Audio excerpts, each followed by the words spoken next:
Ya puji Tuhan, kita bersyukur kepada Tuhan sebab Tuhan baik. Ya, kebaikan Tuhan nyata di dalam kehidupan kita sampai pada saat ini kita masih ada, kita hidup, kita bergerak dan bernafas. Terlebih kebaikan Tuhan kita lihat tatkala di hari yang terakhir tahun 2021 tanggal 31 Desember 2024 kita ada di Ka'bah Tuhan. Ini adalah kebaikan Tuhan bagi saya dan saudara yang ada di tempat ini. Ya, tentunya kita tidak menyangka bahwa sampai pada saat ini kita ada. Ya. Bahkan kita bisa datang kepada Tuhan. Karena di luar sana kesibukan luar biasa.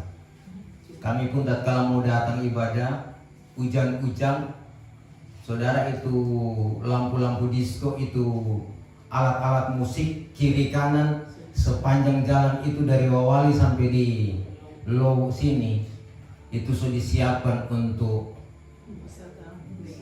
bisa sambut dan bikin ribut kampung, ya orang bilang, ya.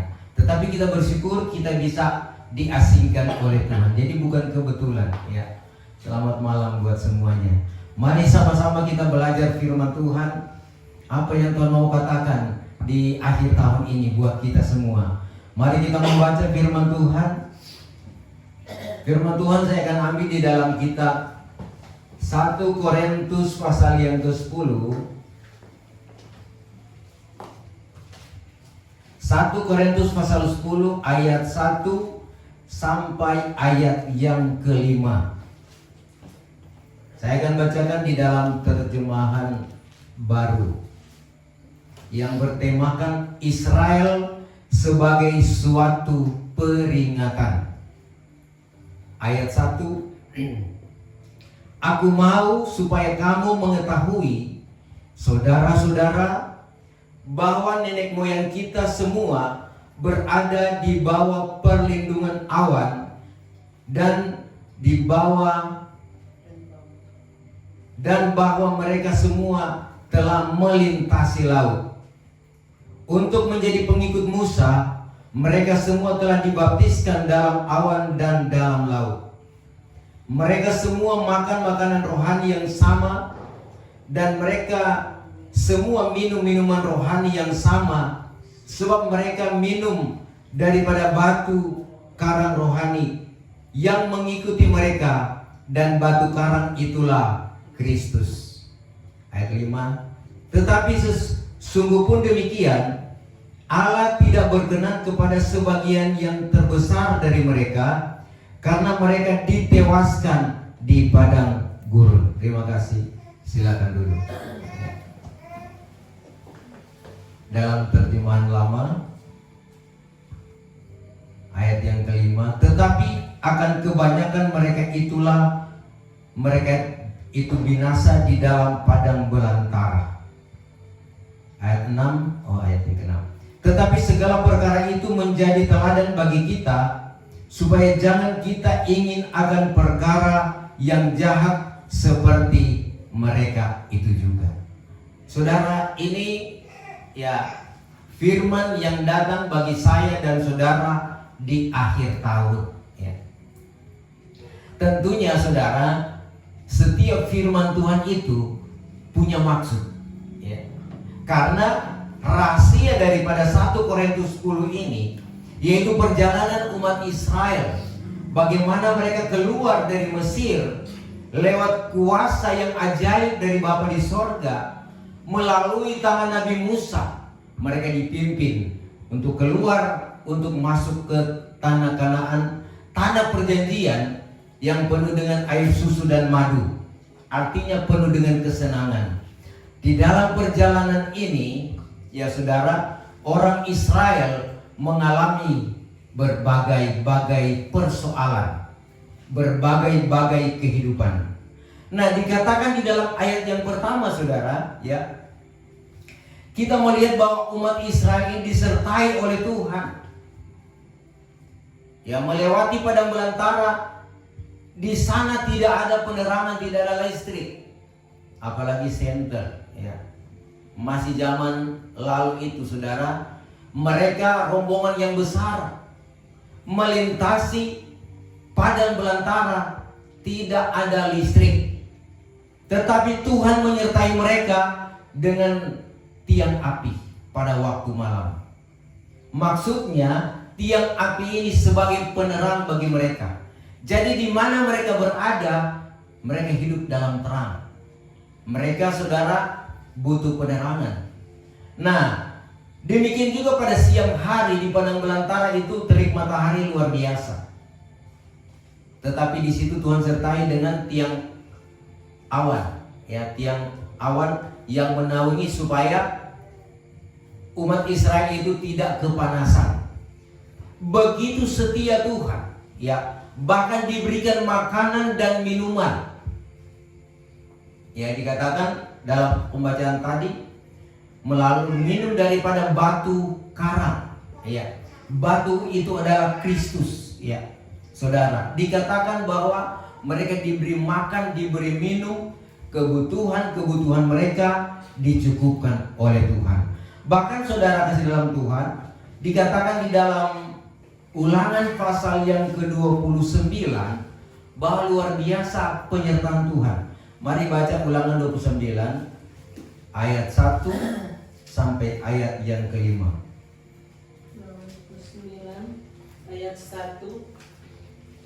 Inilah perkataan perjanjian yang diikat Musa dengan orang Israel di tanah Moab sesuai dengan perintah Tuhan, selain perjanjian yang telah diikatnya dengan mereka di Gunung Horeb. Musa memanggil seluruh orang Israel berkumpul, lalu berkata kepada mereka, "Sudah kamu lihat segala yang dilakukan Tuhan di tanah Mesir di depan matamu, terhadap Firaun dan terhadap semua pegawainya dan terhadap seluruh negerinya. Cobaan-cobaan yang besar yang telah dilihat oleh matamu sendiri, tanda-tanda dan mujizat-mujizat yang besar itu. Tetapi sampai sekarang ini Tuhan tidak memberi kamu akal budi untuk mengerti, atau mata untuk melihat, atau telinga untuk mendengar." Ayat 5. 40 tahun lamanya aku memimpin kamu berjalan melalui padang gurun. Pakaianmu tidak menjadi rusak, dan tubuhmu dan kasutmu tidak menjadi rusak di kakimu. Iya. Kita lihat kebaikan Tuhan memimpin orang Israel selama 40 tahun, ya. Pakaian itu tidak menjadi rusak di tubuhmu. Saudara, kalau berbicara pakaian, di zaman itu saudara tidak ada mall, di padang belantara tidak ada mall, ya. Tidak ada, saudara sekalian, orang mau jual itu cakar bongkar, itu cabut. Tidak ada tempat untuk berbelanja pakaian, ya. Jadi saudara kasih dalam Tuhan, Tuhan tidak membiarkan mereka dalam keadaan telanjang. Tetapi Tuhan katakan dalam ayat ini, ya, 40 tahun lamanya aku memimpin kamu berjalan melalui padang gurun, pakaianmu tidak menjadi rusak di tubuhmu, dan kasutmu pun tidak menjadi rusak di kakimu. Luar biasa, saudara, ya. Kita melihat, saudara, bahwa sepatu pun atau sendal kita, trompet itu tidak rusak selama 40 tahun. Saudara bisa bayangkan. Namun yang jadi pertanyaan di situ, ya, kalau dia berjalan, saudara sekalian, dari anak-anak, apakah masih pas? Atau saudara sekalian dia mulai remaja, tentu dia ukuran tak tambah besar, saudara. Tetapi saudara sekalian, kita tahu bahwa kuasa Tuhan luar biasa. Tuhan bisa mengadakan dari yang tidak ada menjadi ada, amin. Mungkin mustahil bagi manusia, tetapi bagi Tuhan tidak ada perkara yang mustahil. Artinya saudara sekalian, apa yang menjadi kebutuhan orang Israel, Tuhan kasih. Mau makan, Tuhan kasih makan. Mau minum, Tuhan kasih minum. Bahkan saudara, kita memperhatikan bahwa roti, ayat 6, roti tidak kamu makan, anggur pun tidak kamu minum, memabukkan dan kamu, supaya kamu tahu bahwa akulah Tuhan. Artinya saudara, kalau kita membaca ayat ini, peristiwa-peristiwa yang terjadi, kadang-kala Israel tidak memahami. Mereka lupa akan kebaikan-kebaikan Tuhan. Apa sebab, saudara? Perjalanan umat Israel ini kita melihat sebagian besar mati di padang belantara. Apa sebab? Mereka meninggalkan Tuhan. Sebab itu perjalanan umat Israel ini jadi contoh teladan bagi kita. Gereja Tuhan akhir zaman ini, kita sedang berada di padang belantara dunia ini, sedang menuju ke tanah Kanaan semawi, itu sorga. Tempat yang senang, tempat yang saudara sekalian indah, dan Tuhan ada di sana. Perjalanan kita sedang ke sana. Kalau kita mau belajar, saudara, bagaimana caranya? Karena dikatakan, saudara, bahwa perjalanan orang Israel ini ya menjadi contoh, ayat 6. Tetapi segala perkara itu menjadi teladan bagi kita, supaya jangan kita ingin akan perkara-perkara yang jahat seperti yang mereka itu perbuat. Ini menjadi contoh teladan bagi kita. Nah, apa yang mereka lakukan sehingga mereka binasa di padang belantara? Ayat yang ke-7, minta tolong dibaca. 1 Korintus 10 ayat 7. Ayat ke-7. Dan supaya jangan kita menjadi penyembah-penyembah berhala, sama seperti beberapa orang dari mereka, seperti ada tertulis, maka duduklah bangsa itu untuk makan dan minum. Kemudian bangunlah mereka dan bersukaria. Iya, saudara, yang pertama yang dilakukan oleh orang Israel yaitu menyembah berhala. Saudara, hukum yang Tuhan beri kepada orang Israel, jangan kamu menyembah ilah lain. Bahkan, saudara, itu tertulis dari 10 hukum Tuhan yang diterima oleh Musa tatkala dia bersekutu dengan Tuhan. Menyembah berhala, saudara, memang menyembah berhala sudah sering kita dengar. Bahkan kita sudah mengerti, tahu itu bagaimana berhala itu. Ya. Berhala itu, saudara, adalah sesuatu yang kita utamakan lebih dari Tuhan. Ya. Artinya, saudara, sesuatu yang lebih berharga, sesuatu yang paling utama di dalam kehidupan kita, itu dikatakan berhala. Jadi tentunya di hari-hari ini ya kita mau merenung-renungkan, ya, apakah kita masih ada berhala atau tidak? Ya. Apakah kita masih tetap mempertahankan berhala itu atau tidak? Kalau masih ada berhala, kita akan mati, saudara. Kita tidak akan sampai di sorga. Hanya mimpi sorga itu kalau kita ada penyembahan berhala. Jadi segala sesuatu yang kita prioritaskan, kita utamakan dari Tuhan, itu berarti menyembah berhala. Dan menyembah berhala itu ya bukan lagi seperti zaman dulu, menyembah pohon, menyembah batu, bukan lagi demikian. Tetapi, saudara, sudah ada di sekitaran kita. Ya. Bahkan dikatakan, saudara, ya, ilah-ilah lain, atau saudara atau menyembah berhala. Kadangkala itu, saudara, manusia jadi berhala kita. Kita lebih takut manusia daripada Tuhan. Kita lebih takut pemimpin daripada Tuhan. Itu menyembah berhala. Sehingga, saudara, banyak manusia yang jatuh. Apa sebab? Dia lebih takut Tuhan lebih takut manusia daripada Tuhan. Kalau saudara sekalian pegawai-pegawai itu lebih takut pimpinan daripada Tuhan. Apa sebab? Kalau pimpinan perintahkan, dia harus lakukan. Tapi yang jadi pertanyaan, kalau Tuhan katakan, apa dia akan lakukan? Ya.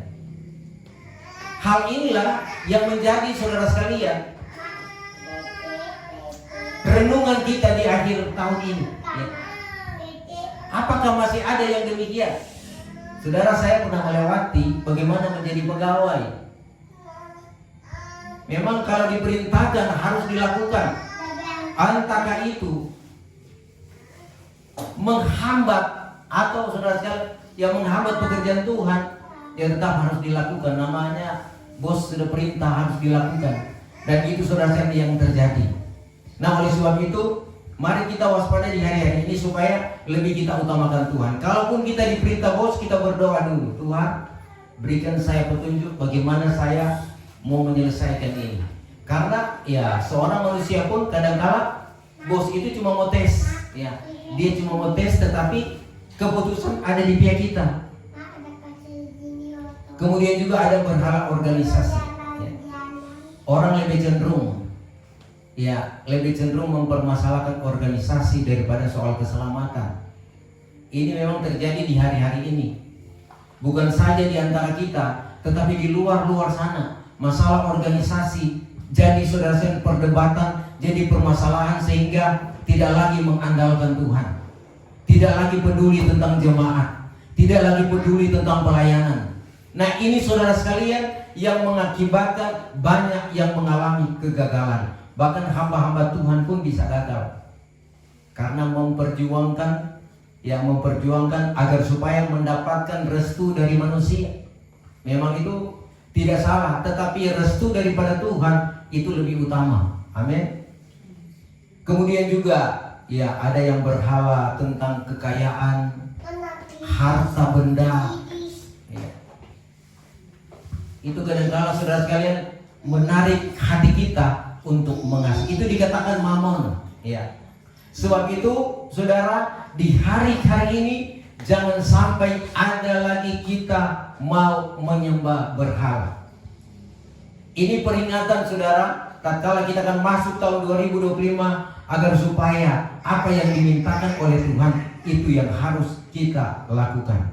Kemudian ayat yang ke-8, 1 Korintus 10 ayat yang ke-8. Ayat yang ke-8, janganlah kita melakukan percabulan seperti yang dilakukan oleh beberapa orang dari mereka, sehingga pada satu hari telah tewas 23.000 orang. Iya, di dalam terjemahan lama, janganlah kita juga mengerjakan zina seperti yang dikerjakan oleh beberapa mereka itu. Di dalam satu hari sudah rebah mati 23.000 orang. Saudara, ini masalah berzina. Memang kita cenderung berzina itu antara manusia laki-laki dan perempuan, ya. Artinya bukan dia, ya. Artinya orang belum kawin sudah melakukan hubungan, atau mungkin sudah suami istri tetapi ada lagi masih menjalin hubungan dengan orang lain, itu perzinahan. Namun yang terlibat di situ hanya 2 orang, ya. 2 orang yang terlibat. Tetapi yang saudara sekalian berbahaya apabila terjadi perzinahan rohani. Perzinahan rohani itu melibatkan banyak orang. Artinya saudara, ya, perzinahan rohani ini yaitu kita menerima saja ajaran-ajaran yang saudara berbeda-beda. Karena kita saudara menerima pengajaran langsung dari Tuhan untuk menjadi pengantin Tuhan. Pengajaran ini membersihkan kita. Hati kita dibersihkan, dimurnikan. Kita diberikan anugerah-anugerah Roh Kudus supaya kita dengan anugerah ini bisa masuk surga. Bisa menjadi pengantin Tuhan. Dan saudara, dikatakan dalam kitab 1 Yohanes, kalau ada yang membawakan pengajaran-pengajaran lain, ya, jangan kamu terima dia, tetapi tolak dia.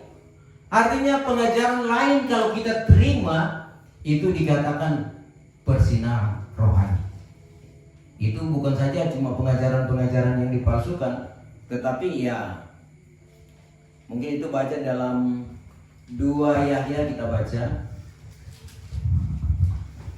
2 Yahya 1 ayat 7 sampai ayat yang ke-11.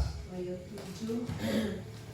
Sebab banyak penyesat telah muncul dan pergi ke seluruh dunia yang tidak mengaku bahwa Yesus Kristus telah datang sebagai manusia. Itu adalah si penyesat dan antikristus. Waspadalah supaya kamu jangan kehilangan apa yang telah kami kerjakan itu, tetapi supaya kamu mendapat upahmu sepenuhnya. Setiap orang yang tidak tinggal di dalam ajaran Kristus, tetapi yang melangkah keluar dari situ, tidak memiliki Allah. Barang siapa tinggal di dalam ajaran itu, ia memiliki Bapa maupun Anak.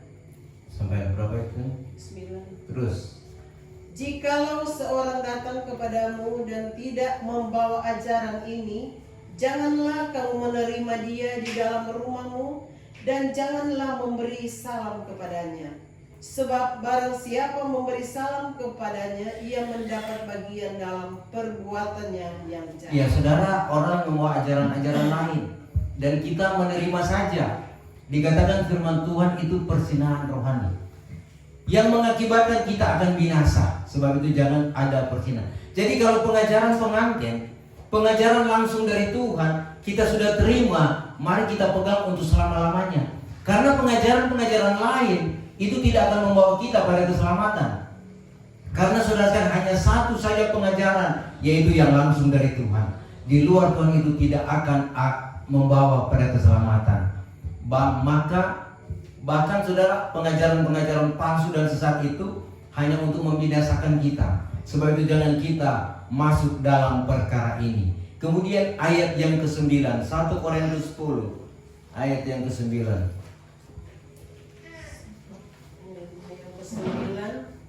Dan janganlah kita mencobai Tuhan seperti yang dilakukan oleh beberapa orang dari mereka, sehingga mereka mati dibagut ular.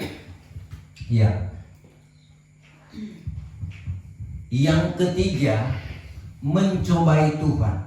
Jangan kamu mencobai Tuhan. Ya. Karena dikatakan di sana,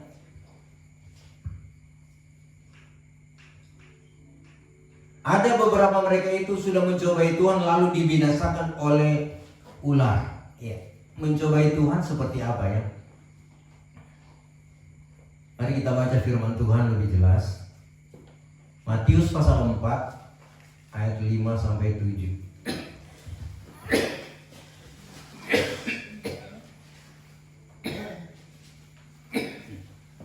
Ayat 5. Kemudian iblis membawanya ke kota suci dan menempatkan dia di bumbungan bait Allah.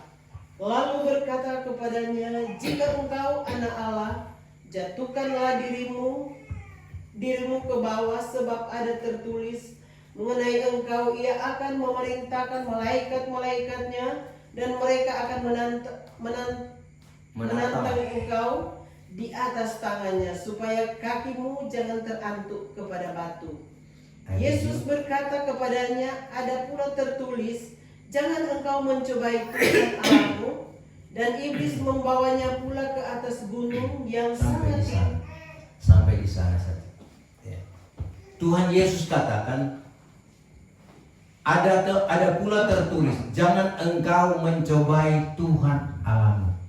Jadi mencobai Tuhan, ya, artinya saudara, kita mau melakukan hal-hal yang luar biasa, yang ajaib, dan berharap ada pertolongan Tuhan. Karena dikatakan di sini, ya, tatkala iblis membawa Yesus, ya, dia membawa dia ke atas hubungan bait Allah. Lalu iblis berkata, jika engkau anak Allah, jatuhkanlah dirimu ke bawah, sebab ada tertulis mengenai engkau, ia akan memerintahkan malaikat-malaikatnya, dan mereka itu akan menatap engkau di atas tangannya, supaya kakimu jangan terantuk pada batu. Iya. Ini mungkin sama dengan orang sombong, ya, makam puji, ya. Karena pemakaian Tuhan bagi saya dan saudara luar biasa. Jemaat pun kita dipakai oleh Tuhan. Bahkan jemaat pun diberikan karunia berdoa sehingga orang bisa sembuh. Apalagi hamba-hamba Tuhan diberikan karunia yang luar biasa, bisa menyampaikan apa yang menjadi kehendak Tuhan, bisa berbuat mujizat, mengajar. Jangan sampai kita ada tawaran-tawaran. Jika engkau hamba Tuhan, ya, sembahlah iblis, ya. Atau mengikuti kata iblis. Jangan, saudara sekalian, ya. Ini artinya mencobai Tuhan. Kemudian ayat yang ke-10, 1 Korintus 10. Ayat ke-10, maka berkatalah Yesus kepadanya, "Enyalah iblis, sebab ada tertulis, engkau harus menyembah Tuhan Allahmu, dan hanya kepada Dia sajalah engkau berbakti." Lalu iblis meninggalkan. Dari mana ada bahasa ayat itu? 1 Korintus 10 ayat 10. Dan lagi jangan kamu bersungut-sungut, stop ya. Dan lagi jangan kamu bersungut-sungut sebagaimana beberapa mereka itu sudah bersungut-sungut lalu dibinasakan oleh malakul maut. Ya. Bersungut-sungut, ya. Ini dosa orang Israel, bersungut-sungut. Apa itu bersungut-sungut? Ya, bikin perhitungan dengan Tuhan. Atau mungkin kita melakukan kehendak Tuhan tidak dengan segenap hati. Ya mungkin begitu kan. Itu bersungut-sungut. Atau mungkin berbicara, aduh kita suka kerja ini, masa dia diam-diam saja. Kita sudah berusaha, masa dia diam-diam saja. Ini sama dengan bersungutan. Artinya tidak dengan segenap hati. Nah, saudara kasih dalam Tuhan, ya. 4 perkara yang mengakibatkan orang Israel yang keluar dari Mesir, hanya 2 yang sampai, semua mati di padang belantara. Yang tembus ke tanah Kanaan hanya yang lahir di padang-padang belantara. Kurang lebih ada 600.000, saudara. Mati di padang belantara. Apa sebab, saudara sekalian? 4 perkara mereka lakukan: menyembah berhala, berzina, mencobai Tuhan, dan bersungut-sungut. Ini dosa yang harus kita awasi, waspadai di hari-hari ini. Jangan lagi kita lakukan itu, sebab kemurahan Allah masih berlaku bagi kita. Ayat 11 dikatakan, segala perkara itu sudah berlaku atas mereka menjadi teladan dan yang telah tersurat seperti nasihat bagi kita orang akhir zaman. Menjadi teladan, menjadi nasihat, contoh bagi saya dan saudara hidup di akhir zaman ini. Saudara, jangan sampai kita melakukan hal yang demikian. Saudara, kalau kita memperhatikan kembali bahwa orang Israel, orang pilihan Tuhan, seharusnya Tuhan bisa mampukan mereka untuk tidak berdosa, untuk tidak menyembah berhala, ya, tidak berzina, tidak bersungut-sungut, atau saudara kasih dalam Tuhan, ya, tidak lagi mencobai Tuhan. Itu sebetulnya Tuhan bisa, tetapi Tuhan memberikan mereka pilihan. Mana yang mereka mau pilih? Mau melakukan kebenaran atau kejahatan? Mau ikut Tuhan atau tidak? Orang Israel, saudara, dikatakan bangsa yang bantahan. Musa sendiri kewalahan memimpin orang Israel, sehingga kadangkala Musa, saudara sekalian, sudah mampu. Karena tatkala Musa dia lama datang, dia turun dari gunung, ya mereka semua marah-marah, sehingga mereka membuat penyembahan berhala. Dan Musa marah, saudara. Dan Musa kewalahan. Demikian juga akhir zaman ini, ya, kita melihat bahwa, ya, hamba-hamba Tuhan kadangkala kewalahan melihat situasi yang terjadi, keadaan hidup gereja Tuhan, hamba-hamba Tuhan sidang jemaat. Bagaimana membawa mereka supaya mereka selamat? Tetapi saudara, untunglah di akhir zaman ini Roh Kudus berperan aktif, ya. Roh Kudus mengingatkan.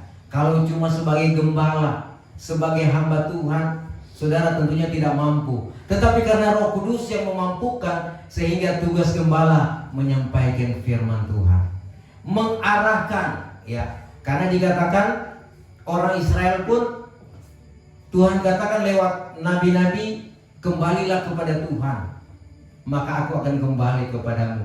Dengarlah firman Tuhan, tetapi mereka tidak mau dengar. Sebab itu kita diingatkan, jangan sampai kita binasa. Tujuan kita sorga, ya.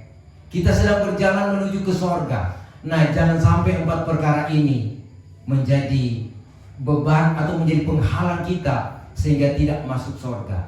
Kita sudah merasakan bagaimana pertolongan Tuhan lewat kesaksian tadi mengakhiri tahun ini. Setelah merenungkan peristiwa-peristiwa yang lalu berjalan selama tahun ini, kita dihindarkan, kita diberkati. Bahkan pertolongan apa lagi yang Tuhan tidak kasih selain, saudara sekalian, dikatakan oleh Rasul Paulus, ya, sampai di mana kita berada saat ini, mari kita berjalan menurut itu juga. Kita baca firman Tuhan, Filipi pasal 1 ayat 13 sampai ayat yang ke-16.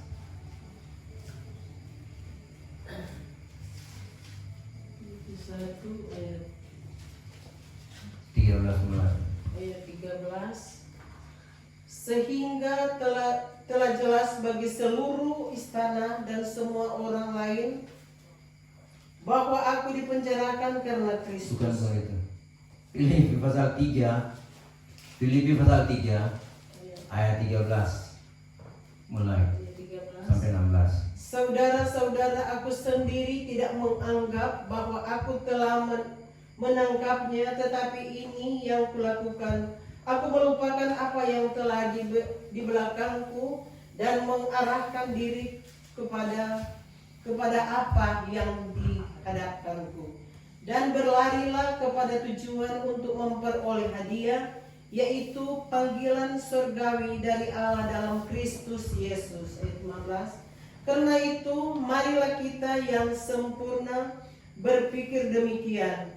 Dan jikalau lain pikiranmu tentang salah satu hal itu akan dinyatakan Allah juga kepadamu. 16. Tetapi baiklah tingkah pengertian yang telah kita capai, kita lanjutkan menurut jalan yang telah kita tempuh. Iya, kalau terjemahan lama, hanya barang di mana kita sudah sampai, biarlah kita berjalan menurut itu juga. Jadi saudara, ya, perjalanan iman kita masih panjang. Dan mungkin kita akan berpikir, ya, tahun 2024 kita akan tinggal beberapa jam lagi, ya. Dan kita akan masuk pada tahun 2025. Orang akan berkata, ya, banyak saudara sekalian berprediksi atau saudara sekalian mulai menafsir tahun 2025 kehidupan akan lebih baik, kehidupan akan jadi sejahtera. Saudara, firman Tuhan mengatakan bahwa kita berada di ujung akhir zaman. Kita akan menghadapi masa-masa yang semakin sukar. Apa sebab, saudara? Masa semakin sukar karena sudah waktunya kita. Sudah tidak lama lagi Tuhan akan membinasakan dunia ini dengan segala kejahatan dosa. Sebab dosa sudah semakin bertambah-tambah dan waktu keselamatan sudah sangat singkat. 2000 tahun zaman Roh Kudus, kita sudah berada di tahun 2024. Nah, saudara kasih dalam Tuhan, apa yang harus kita pikirkan di hari-hari ini? Akan buat apa kita nanti? Jangan lagi kita berpikir-pikir yang, saudara sekalian, melebihi daripada pikiran Tuhan. Berpikirlah tentang perkara-perkara yang ada di atas, yaitu sorga. Memang kalau anak-anak muda, ya tentunya dia punya cita-cita. Veronica sedang berusaha untuk mendapatkan sesuatu hal untuk masa depan. Ya, tidak mengapa. Tetapi di dalamnya andalkan Tuhan. Jangan sampai, ya, setelah mendapatkan itu lupa Tuhan. Ya. Tinggalkan Tuhan, itu sangat berbahaya. Apa gunanya? Ya, firman Tuhan bilang, apa gunanya kita memiliki seantero dunia ini, tetapi jiwa kita binasa. Jadi yang pokok, kita memiliki keselamatan, kita memiliki kebenaran, kita memiliki Kristus. Karena Kristus itu menyelamatkan kita. Jadi apapun cita-cita kita, taruhlah Tuhan di dalamnya dan tetap cari hadirat Tuhan. Karena manusia tidak dapat menolong kita, hanya Tuhan. Nah, inilah renungan kita malam ini. Dan tentunya berharap ke depan, meskipun masa sulit, Tuhan katakan kamu tetap akan dalam perlindungan Tuhan. Kalau dalam perlindungan Tuhan, saudara, Tuhan katakan jangan takut, karena aku menyertai kamu, aku membagari kamu, aku gembala yang baik, ya. Tuhan gembala yang baik, dia tetap gembalakan kita sampai pada kesempurnaan, sampai kita disempurnakan tubuh, jiwa, dan roh, bahkan sampai kita masuk kerajaan sorga. Inilah kebenaran firman Tuhan. Kita mempersiapkan diri, kita akan menyembah Tuhan dalam roh dan kebenaran.